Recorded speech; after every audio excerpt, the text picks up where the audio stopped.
ഭയപ്പെടണ്ട, ഭ്രമിച്ചു പോകണ്ട, നിന്നെ ഞാൻ ഒരു നാളും കൈവിടത്തില്ല എന്ന് ദൈവം നമ്മളോട് പറയുമ്പോൾ ഭയപ്പെടണ്ടെന്ന് പറഞ്ഞാലും നമ്മൾ ഭയപ്പെടും ഇല്ലേ?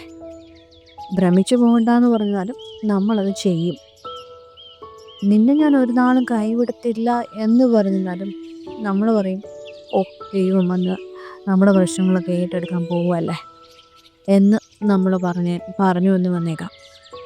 എൻ്റെ ജീവിതത്തിൽ ഞാൻ ഒരു കാര്യം പറയട്ടെ. ഈ ഒരു വചനം ആഹ് എന്നോട് ദൈവം പറയുമ്പോൾ ഞാൻ നല്ല ഒരു ജോലിയിലായിരുന്നു. ജോലിയിൽ എൻ്റെ ഓഫീസിൽ ഇരിക്കുമ്പോഴാണ് എന്നോട് കർത്താവ് ഈ ഒരു വചനം മൊബൈലിൽ ബൈബിള് തുറന്ന് എൻ്റെ മുമ്പിൽ കൊണ്ടുവന്ന് കാണിച്ചു തന്നൊരു വചനമായിരുന്നു. അന്നേരം എൻ്റെ ജീവിതത്തിൽ യാതൊരു പ്രശ്നവുമില്ല. ഞങ്ങളൊരു നല്ലൊരു ഫാമിലി ലൈഫ് മുമ്പോട്ട് പോകുന്നൊരു സമയമായിരുന്നു. പക്ഷേ ഇത് എന്നോട് ഭർത്താവ് അത് പറഞ്ഞപ്പോൾ ഞാനത് വലിയ കാര്യമാക്കിയില്ല. പക്ഷേ എനിക്ക് മനസ്സിലായി എന്തോ ഒന്ന് സംഭവിക്കാനായിട്ട് പോകുന്നുണ്ട്. അപ്പോൾ അതിനു മുമ്പേ ഒരു ആശ്വാസം തന്നതാണ് എന്നെനിക്ക് മനസ്സിലായി. അത് കഴിഞ്ഞ് ഒരാഴ്ച കഴിഞ്ഞപ്പോൾ എൻ്റെ ഭർത്താവ് സ്ട്രോക്ക് വന്ന് ആള് വെന്റിലേറ്ററിൽ പ്രവേശിക്കേണ്ട അവസ്ഥ വന്നു. അത്രയും സീരിയസ് കണ്ടീഷനിലേക്ക് മാറി. അപ്പോഴാണ് ശരിക്കും പറഞ്ഞാൽ ഈ ദൈവവചനം ദൈവം എന്തിനാണ് ഇതെന്നോട് പറഞ്ഞു എന്ന് മനസ്സിലായൊരു സമയം അതപ്പോഴായിരുന്നു. വരാൻ പോകുന്ന കാര്യത്തെ മുൻകൂട്ടി പറയല്ല ചെയ്തത്. വരാൻ പോകുന്ന കാര്യത്തിലൂടെ നീ കടന്നു പോകുമെന്ന് ദൈവത്തിനറിയാം. ആ സമയത്ത് അന്നേരം ഞാൻ വീണു പോവാതെ നിൽക്കണമെങ്കിൽ എന്നെ അതിനു മുമ്പേ ആശ്വസിപ്പിക്കണമായിരുന്നു. ആശ്വാസം എനിക്ക് തരണമായിരുന്നു. ഒരു ബലം എനിക്ക് തരണമായിരുന്നു. ആ ഒരു ബലം നേരത്തെ എനിക്ക് തന്നതുകൊണ്ട് ആ ഒരു സമയത്ത് ഞാനപ്പോൾ 7 months പ്രഗ്നൻ്റ് ആയിരുന്നു. ഇളയ കുഞ്ഞ് ആ സമയത്താണ്. അത് കഴിഞ്ഞ് 3 മാസം കഴിഞ്ഞിട്ടാണ് ഇളയ കുഞ്ഞ് ജനിക്കുന്നത്. മൂത്ത കുട്ടി വെറും 3 വയസ്സേ ഉണ്ടായിരുന്നതും അവൾ എൻ്റെ കയ്യിലുണ്ടായിരുന്നു. ആ സമയത്താണ് ഇങ്ങനൊരു സംഭവം നടക്കുന്നത്. സ്വന്തം നാട്ടിലല്ല, കുവൈറ്റിൽ വെച്ചിട്ടായിരുന്നു ഇത് സംഭവിക്കുന്നത്. എൻ്റെ ഫാമിലിയോ എൻ്റെ റിലേറ്റീവ്സോ ആരും തന്നെ എൻ്റെ കൂടെ ഇല്ല. എല്ലാ കാര്യങ്ങൾക്കും ഞാൻ ഒറ്റയ്ക്ക് തന്നെ പോകുന്നു. ഞാൻ ഒറ്റയ്ക്കാണ് അദ്ദേഹത്തിലൂടെ ഹോസ്പിറ്റലായിരുന്നതൊക്കെ. അന്നുവരെയും അതിന് മുന്നേ ഉള്ള ദിവസങ്ങളിലൊക്കെ എനിക്ക് 2 സഹോദരന്മാരാണുള്ളത്. എൻ്റെ കല്യാണത്തിന് മുമ്പുള്ള കാര്യങ്ങളിൽ എല്ലാ കാര്യങ്ങൾക്കും എവിടെ പോകണമെങ്കിൽ എന്തിനും ഇതിനും എനിക്കൊപ്പം വന്നുകൊണ്ടിരുന്ന അവരായിരുന്നു. അത് കഴിഞ്ഞു കല്യാണത്തിന് ശേഷം അതുപോലെ കെയർ ചെയ്യുന്നൊരു വ്യക്തിയായിരുന്നു എൻ്റെ ഭർത്താവ്. അദ്ദേഹമായിരുന്നു എല്ലാ കാര്യങ്ങൾക്കും എനിക്കൊപ്പം കൂടെ നടന്നതും എല്ലാത്തിനും. അത് കഴിഞ്ഞ് അദ്ദേഹം വയ്യാതാകുന്ന ഒരു സമയത്ത് ഞാൻ ഒറ്റയ്ക്കായി. എൻ്റെ കൂടെ വരാൻ ആരുമില്ല. ഞാൻ തികച്ചും ഒറ്റപ്പെടുന്നൊരു സാഹചര്യമായി. അപ്പോഴും ഞാനൊരു കാര്യം ദൈവത്തോട് ചോദിച്ചു, കർത്താവേ, ഞാൻ ഒറ്റയ്ക്കായി. I need you. എനിക്ക് അങ്ങേ ആവശ്യമുണ്ട്. അങ്ങ് എൻ്റെ കൂടെ ഒന്ന് വരാമോ? എനിക്ക് കൂട്ടായി ഒന്ന് വരാമോ എന്ന് ചോദിച്ചു. അപ്പോൾ കർത്താവ് ഒരാളെ അല്ല എനിക്ക് കിട്ടുന്നത്, ഒരു കൂട്ടം ജനതയാണ്.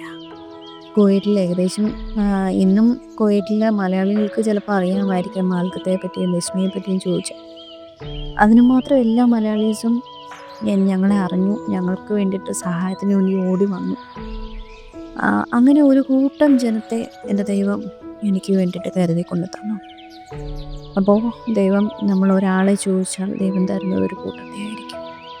ആ വചനം ദൈവം എന്നോട് പറഞ്ഞു, ഭയപ്പെടണ്ട, ഭ്രമിച്ചു പോകണ്ട, നിന്നെ ഞാൻ ഒരു നാളും കൈവിടത്തില്ല.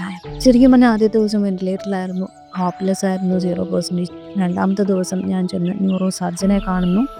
ഞാനും എൻ്റെ കൂടെ ഒരു ചേച്ചിയും കൂടെ ഉണ്ട്. പുള്ളിക്കാരുടെ വീട്ടിലായിരുന്നു ഞങ്ങൾ സ്റ്റേ ചെയ്തിരുന്നത്. പുള്ളിക്കാരും ആദ്യത്തെ ദിവസം അത്യാവശ്യം വയ്യാണ്ടായി ഹോസ്പിറ്റൽ അഡ്മിറ്റ് ചെയ്യുന്ന സമയത്ത് തന്നെ എന്നെ കൂട്ടിക്കൊണ്ട് പുള്ളിക്കാരുടെ ഫ്ലാറ്റിലേക്ക് പോയി. അടുത്ത ദിവസങ്ങളിലൊക്കെ എനിക്ക് കൂട്ടിന് വരുന്നത് മുഴുവനും ആ ചേച്ചിയാണ്. എല്ലാ കാര്യത്തിനും എനിക്ക് ഒപ്പം നിന്നൊരു സഹോദരിയാണ്. അപ്പോൾ പുള്ളിക്കാരി ഞാനും കൂടെയാണ് രണ്ടാമത്തെ ദിവസം ICUവിൽ കയറി ന്യൂറോ സർജനെ കാണുന്നത്. ന്യൂറോ സർജനെ കാണുമ്പോൾ ന്യൂറോ സർജൻ പറയുന്നത്, ഞങ്ങൾക്കൊന്നും ചെയ്യാനായിട്ടില്ല. അവൻ്റെ വെന്റിലേറ്റർ ഞാൻ ഓഫ് ചെയ്യാണ്. ഓഫ് ചെയ്തിട്ട് അവൻ ജീവനോടുണ്ടോ ഇല്ലയോ എന്ന് നോക്കട്ടെ, എന്നിട്ട് നമുക്ക് തീരുമാനിക്കാം എന്ന് പറഞ്ഞു. അപ്പോൾ ഞങ്ങൾക്ക് ഇനി അന്യദേശമല്ല, ഞങ്ങൾക്കൊന്നും പറയാനില്ല. ഞങ്ങളിത് കേട്ടിട്ട് തിരിച്ചു പോന്നു. പക്ഷേ എനിക്കത് എൻ്റെ അച്ഛൻ മരിക്കാൻ പോകുന്നു എന്നൊന്നും എനിക്ക് തോന്നിയില്ല. കാര്യം എന്നോട് കർത്താവ് പറഞ്ഞല്ലോ, നിന്നെ ഞാൻ ഒരു നാളും കൈവിടത്തില്ലെന്ന്, നീ ഭയപ്പെടണ്ട എന്ന് നേരത്തെ എന്നോട് പറഞ്ഞിരുന്നു. അപ്പം അതുകൊണ്ട് തന്നെ എനിക്കൊരിതൊരു ഭയമായിട്ട് തോന്നിയില്ല. ഞാൻ തിരിച്ചു വന്നു, ഭവനത്തിൽ വന്നു. അടുത്ത ദിവസം ഞങ്ങൾ പോകുമ്പോൾ അദ്ദേഹമല്ല അവിടെ ഉള്ളത്, അവിടുത്തെ ICU ഇൻചാർജ് ഒരു കുവൈറ്റ് മാമായിരുന്നു. അപ്പോൾ പുള്ളിക്കാരി പോയി കാണുന്നു. കണ്ടിട്ട് പുള്ളിക്കാരി എന്നോട് പറഞ്ഞു, നീ അന്ന് ഞാൻ പറഞ്ഞിരുന്നല്ലോ 7 months പ്രഗ്നൻ്റ് ആയിരുന്നു, നിൻ്റെ ഈ ഒരു അവസ്ഥയിൽ നിന്നെ കണ്ടുകൊണ്ട് എങ്ങനെ ഞാൻ അവൻ്റെ വെൻറ്റിലേറ്ററിന് ഓഫ് ചെയ്യും? അവൻ്റെ ശരീരത്തിൽ ജീവനുള്ള കാലത്തിടത്തോളം അവനെ ഞാൻ വെൻറ്റിലേറ്ററിൽ വച്ചേക്കും എന്ന് പുള്ളിക്കാരി എന്നോട് വാക്ക് തന്നു. ദൈവത്തിന് സ്തോത്രം. അതിനുശേഷം ഏകദേശം ഒരാഴ്ച കഴിഞ്ഞപ്പോഴേക്കും ആളുടെ ബോധം വന്നു എന്ന് പറയാൻ പറ്റത്തില്ല, ആളുടെ ബ്രീത്ത് വന്നു എന്ന് പറയാം. ബോധം വരുന്നത് ഏകദേശം വീണ്ടും ഒരു 2 മാസം കൂടെ കഴിയുമ്പോഴാണ് ആളുടെ ബോധം തിരികെ വരുന്നത്. ബ്രീത്ത് വന്നു ഒരാഴ്ച കഴിഞ്ഞപ്പോഴേക്കും. ബ്രീത്ത് വന്നു. അപ്പോഴും അവർക്കറിയില്ല ബ്രീത്ത് ഉണ്ടോ ഇല്ലയോ എന്ന്. അങ്ങനെ അവർ ട്രക്കോസ്റ്റമി ചെയ്ത് ഓക്സിജൻ മാസ്കും വെൻറ്റിലേറ്ററും ഒക്കെ മാറ്റി ട്രക്കോസ്റ്റമിയിലേക്ക് ചേഞ്ച് ചെയ്ത് വയ്ക്കാനായിട്ട് എടുക്കുമ്പോഴാണ് ആൾക്ക് ബ്രീത്ത് ഉണ്ടെന്ന് ഇവർ അറിയുന്നത്. അങ്ങനെ അവർ ഓക്സിജൻ മാസ്കിലേക്ക് മാറ്റിയിട്ട് അവർ വാർഡിലേക്ക് മാറ്റി ഷിഫ്റ്റ് ചെയ്തു. അത് കഴിഞ്ഞ് അപ്പോഴേക്കും 14 ദിവസമായി. 14 ദിവസം കഴിഞ്ഞിട്ടാണ് ആളെ വാർഡിലേക്ക് കൊണ്ടുവരുന്നത്. അങ്ങനെ 14 ദിവസം കഴിഞ്ഞു. അത് കഴിഞ്ഞിട്ട് വാർഡിലേക്ക് വന്നു കഴിഞ്ഞാൽ എനിക്ക് പോയി ഇരിക്കാം, കൂടെ ഇരിക്കാം. അപ്പം ഞാൻ എന്താണെന്ന് പറഞ്ഞാൽ, ഞാൻ രാവിലെ കുഞ്ഞിനെ ബേബി സിറ്റിങ്ങിലാക്കും. അത് കഴിഞ്ഞ് എൻ്റെ അച്ഛന് വേണ്ടുന്ന ഫുഡും ഡ്രസ്സും ഒക്കെ ആയിട്ട് ഹോസ്പിറ്റലിൽ പോവും. അതവിടെ സിസ്റ്റർമാരെ ഏൽപ്പിച്ചിട്ട് ഓഫീസിലേക്ക് പോവും. ഓഫീസിൽ പോയി കാര്യങ്ങൾ ചെയ്തിട്ട് തിരിച്ച് 3 മണിക്ക് ഡ്യൂട്ടി കഴിഞ്ഞ് തിരിച്ച് ഹോസ്പിറ്റലിലേക്ക് വരും. അങ്ങനത്തെ ഒരു റുട്ടീനിലായിരുന്നു. എന്നിട്ട് തിരിച്ച് വീട്ടിലേക്ക് പോകുന്നത് 10 മണിക്കാണ്. അപ്പോൾ എൻ്റെ ഫ്രണ്ടുണ്ട്, അപ്പോൾ മോളെ അവളെടുക്കും. അപ്പോൾ അങ്ങനെയായിരുന്നു നമ്മുടെ റുട്ടീൻ ഏതാണ്ട് 1.5 മാസത്തോളം പോയിക്കൊണ്ടിരുന്നത്. ആ ദിവസങ്ങളിലൊക്കെ ശരിക്കും പറഞ്ഞ ദൈവത്തിൻ്റെ കരുതൽ ഞാൻ അനുഭവിക്കുന്നുണ്ടായിരുന്നു. ദൈവം ഏറ്റവും അടുത്ത് നിൽക്കുന്നത് പോലെ നമ്മുടെ ലൈഫിൽ കഷ്ടങ്ങളും ബുദ്ധിമുട്ടും വേദനയും ഒക്കെ ഉണ്ടാകും. നമ്മൾ പ്രതീക്ഷിക്കാത്ത കാര്യങ്ങൾ ചിലപ്പോൾ നമ്മുടെ ജീവിതത്തിൽ വന്നേക്കാം. ചിലപ്പോൾ തീയിലൂടെ ആയിരിക്കാം നമ്മൾ നടക്കുന്നത്. പക്ഷേ എങ്കിലും അവിടെയൊന്നും ദൈവത്തെ പഴിക്കാണ്ട് ദൈവത്തെ കൂട്ടുപിടിച്ച് നടക്കാനൊന്ന് ശ്രമിച്ചു നോക്കൂ. അപ്പോൾ നമ്മൾ ഇതുവരെ അനുഭവിച്ചിട്ടില്ലാത്ത ഒരു സന്തോഷവും സമാധാനവും ആ തീ നിറഞ്ഞ ആ സാഹചര്യത്തിലും നമ്മൾ അനുഭവിക്കാനായിട്ട് ഇടയാകും. ഞാനെൻ്റെ ജീവിതത്തിൽ നിന്നുകൊണ്ട് പറയുന്ന കാര്യമാണ്, ഞാൻ അനുഭവിച്ച കാര്യമാണ്. തീയിലൂടെ നടക്കുന്ന സാഹചര്യത്തിലും ഞാൻ എൻ്റെ ജീവിതത്തിൽ ഞാൻ ആഗ്രഹിച്ചത്, ദൈവമേ കർത്താവേ അങ്ങ് എൻ്റെ കൂടെ ഇരിക്കണം, എനിക്ക് കൂട്ടായി അങ്ങ് എൻ്റെ കൂടെ ഇരിക്കണമേ എന്നാണ് ഞാനന്ന് ആ നാളുകളിൽ ഞാനെൻ്റെ ജീവിതത്തിൽ ഒരുപാട് അനുഭവിച്ച കാര്യമാണ് ഇതൊക്കെ. തീയിലൂടെ നടക്കേണ്ട സാഹചര്യങ്ങൾ എൻ്റെ ജീവിതത്തിൽ ഒരുപാടുണ്ടായി. പക്ഷെ അവിടെയൊക്കെയും കർത്താവേ അങ്ങ് എൻ്റെ കൂടെ ഒന്നിരിക്കണമേ, എനിക്ക് കൂട്ടായി ഒന്ന് വരണമേ എന്ന് ഞാൻ പ്രാർത്ഥിച്ചിരുന്നു. തീയിലാണ് ഞാൻ നടക്കുന്നത്, ഒരുപാട് കഷ്ടങ്ങളിലൂടെയാണ് ഞാൻ പോകുന്നത്. ഞാൻ കേൾക്കാൻ ആഗ്രഹിക്കാത്ത കാര്യങ്ങളാണ് എൻ്റെ ചെവികൾ കേട്ടുകൊണ്ടിരിക്കുന്നത്.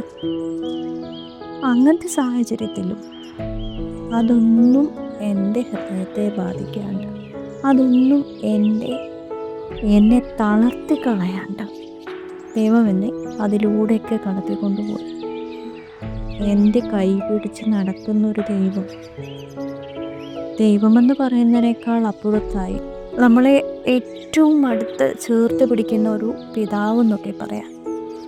ആ ഒരു പിതാവിൻ്റെ സ്നേഹം സാധാരണ അപ്പന്മാർ പണ്ട് മക്കളെ ഈ ഉത്സവ പറമ്പുകളിൽ കൊണ്ടുപോകുന്ന കണ്ടിട്ടുണ്ടോ? ഞങ്ങളുടെയൊക്കെ നാട്ടിൽ പണ്ട് അപ്പന്മാർ ഈ തോളിലെടുത്ത് അവരെ തലയുടെ രണ്ട് ഷോൾഡറിൽ കാലിട്ടിട്ട് കുഞ്ഞുങ്ങളെ ഇരുത്തിയാണ് ഈ ഉത്സവ പറമ്പുകളിൽ ഈ പ്രോഗ്രാംസൊക്കെ കാണാനായിട്ട് കൊണ്ടുപോകുന്നത്. കാര്യം തിക്കിലും തിരക്കിലും പെട്ട കുഞ്ഞുങ്ങൾക്കൊന്നും അപകടം ഉണ്ടാകാതിരിക്കാൻ വേണ്ടിയിട്ട്.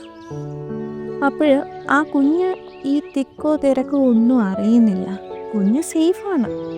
കുഞ്ഞ് എല്ലാ കാഴ്ചകളും കണ്ട് അപ്പൻ്റെ കൂടെ ഇങ്ങനെ പോവാണ്. പക്ഷേ കാല് അപ്പൻ്റെതാണ്. ഇതേ ഒരു അനുഭവമാണ് നമ്മൾ ശരിക്കും പറഞ്ഞാൽ ആ തീയിലൂടെയൊക്കെ നടക്കുമ്പോൾ ഞാൻ അനുഭവിച്ചത് അതായിരുന്നു. ഞാൻ ആ തീ നിറഞ്ഞ എൻ്റെ ജീവിത സാഹചര്യത്തിലൂടെയൊക്കെ നടക്കുമ്പോഴും ഞാൻ തിക്കിലും തിരക്കിലോ പെട്ടൊന്നും പോകാണ്ടിരിക്കാനായിട്ട്, ഒരു പക്ഷേ എൻ്റെ കർത്താവ് എന്നെ തോളിലായിരിക്കാം എടുത്തിരുന്നത് ആ തീയിൽ പെട്ടുപോകാണ്ടിരിക്കാനായിട്ട്. നടന്ന ദൈവമായിരിക്കാം. അതുകൊണ്ട് തന്നെ ഞാനൊരിക്കലും എന്നെ തകർത്ത് കളയുന്ന അതുകൊണ്ട് തന്നെ ആ സാഹചര്യത്തിലൊന്നും തന്നെ ഞാൻ തകർന്നു പോയില്ല. ബോൾഡായിട്ട് നിന്നു. കാര്യം ഒറ്റയ്ക്കാണ്, അന്യദേശമാണ്. അവിടെ നിന്നേ മതിയാവുള്ളൂ. ഞാനങ്ങനെ നിന്നേ മതിയാവുള്ളൂ. അവിടെ എന്നെ ആശ്വസിപ്പിച്ചതും എന്നെ നിർത്തിയതും എൻ്റെ കർത്താവ് തന്നെയാണ്. അതുകൊണ്ട് തന്നെയാണ് ഞാൻ പറയുന്നത്, ഭയപ്പെടേണ്ട, ഭ്രമിച്ചു പോകണ്ട, നിന്നെ ഞാൻ ഒരു നാളും കൈവിടില്ല എന്ന് യോശുവ 1:9 കർത്താവ് പറയുന്നുണ്ട്. അതേ വചനം അത് ഇന്നും ജീവിക്കുന്ന വചനമാണ്. അത് ഓരോ മനുഷ്യനും റെലവൻ്റ് ആയിട്ടുള്ള ഒരു വചനമാണ്. അത് നിങ്ങൾ എങ്ങനെ അതിനെ എടുക്കുന്നു എന്ന് ആശ്രയിച്ചിരിക്കും. നിങ്ങൾ നിങ്ങളുടേതായിട്ട് അതിനെ എടുക്കുവാണെങ്കിൽ ആ വചനം നിങ്ങളുടേതാണ്. അല്ല, അത് ജസ്റ്റ് വായിച്ചു പോകുന്ന ഒരു കാര്യം മാത്രമാണ് എന്ന് വിചാരിച്ചാൽ അതിലൊരിക്കലും നിങ്ങൾക്കൊരു സമാധാനം കണ്ടെത്തുവാനായിട്ട് സാധിക്കില്ല.